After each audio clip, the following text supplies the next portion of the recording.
Bom dia, amigos. A Era Virtual apresenta a vocês uma obra muito interessante da Odisseia. Quer dizer, são os dois cantos, o canto 11 e o 22, dessa série aqui, não é? É atribuída a Homero, a editora é a Library Hachette, edição de 1939. Um livreto, né? Muito interessante, ele tem 64 páginas, tá bem amareladinho, edição bilíngue, francês e grego. Vou mostrar bem para vocês aqui.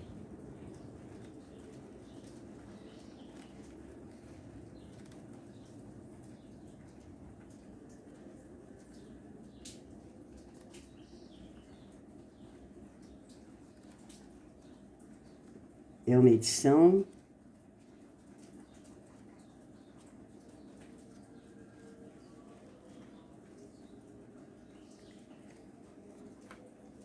aliás, me perdoe, ela não é, eu me enganei.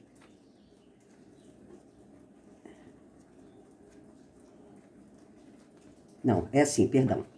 É porque eu tenho outro, pensei que tivesse confundido com o outro. Não. Ela está em grego, mas ela é prefaciada em francês. Exatamente.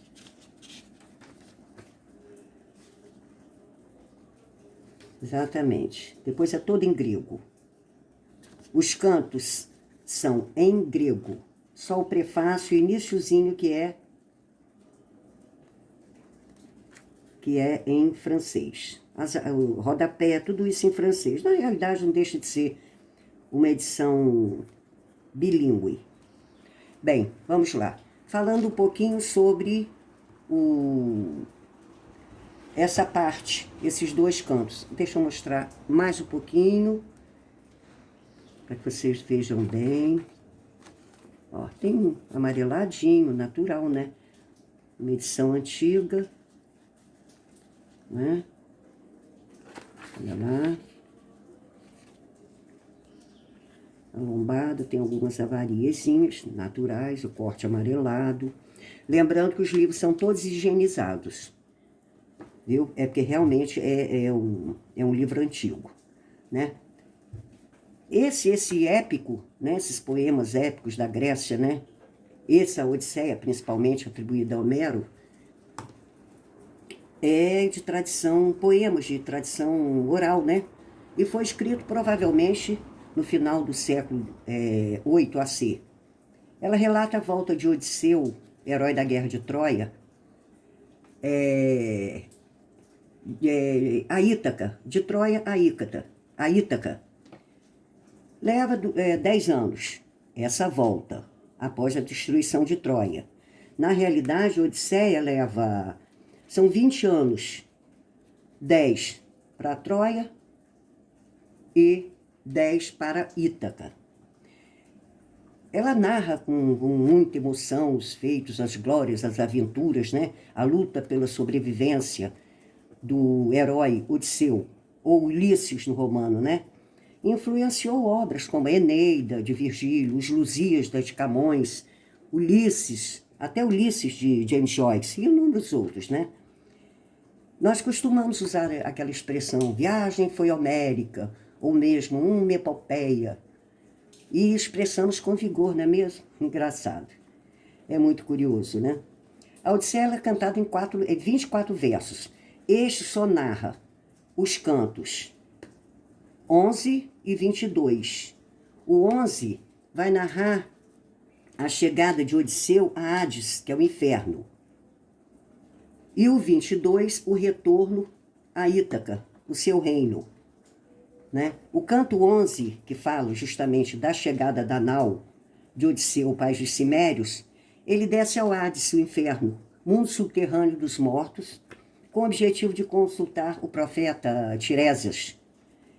Lembrando bem que o inferno dos gregos era diferente dos cristãos. Os gregos não tinham essa noção de paraíso. como nós, os cristãos, têm. Não é? Esse reino dos mortos era um lugar apenas de sombras, um resquício triste do que as pessoas foram em vida. Enquanto o Odisseu entrava no Hades, os seus companheiros ficavam lá fora, entretendo os mortos. Né? O Odisseu encontra com a mãe dele, a Anticleia, já falecida, claro, se ele estava no Hades.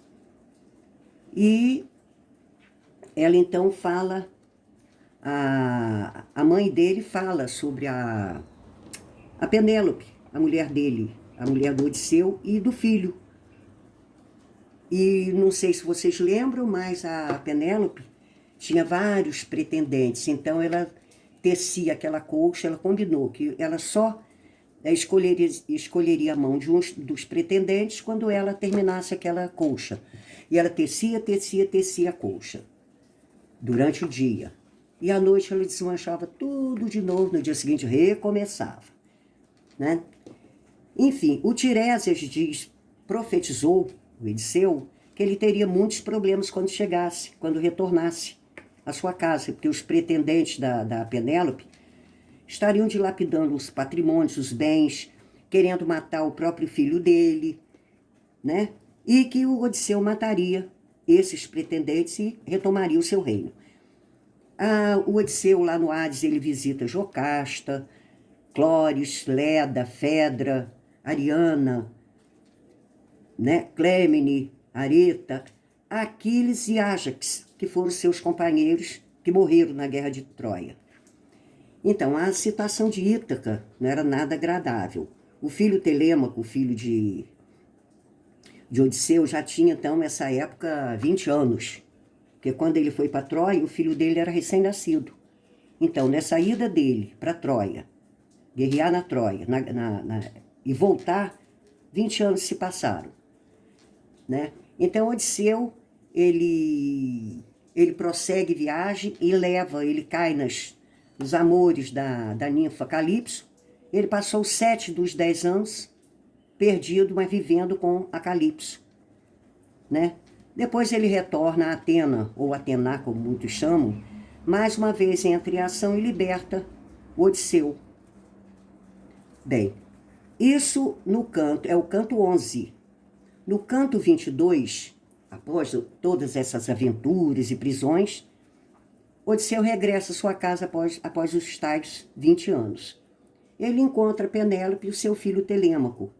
Este canto 22, ele é marcado pela astúcia de Odisseu, que ele é metamorfoseado em mendigo, quando ele retorna ao seu palácio.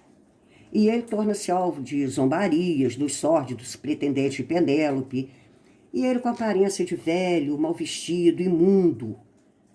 Ele é escorraçado pelos jovens aristocratas que cobiçam sua mulher e pretendem matar o seu filho Telêmaco e, naturalmente, tomar o seu reino. Nesse canto 22, é um verdadeiro banho de sangue, um banho de sangue. Né? Ele mata, então, os malfeitores, de maneira cruel, ele decapita, enfim, ele é muito cruel.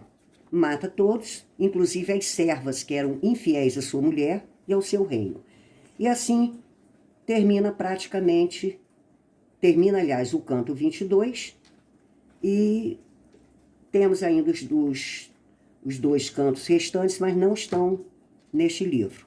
Então eu agradeço mais uma vez, acho que eu falei demais nesse vídeo, mas não tinha como falar, reduzir o máximo que eu pude, mas é um assunto muito interessante, né? Enfim, este livro está na Era Virtual Livros, vocês têm nossos contatos e mais uma vez eu aviso a vocês. Nossos livros são higienizados e embalados em papel, em plástico, bolha, eu sempre troco. Tá bom? Muito obrigada e até a próxima.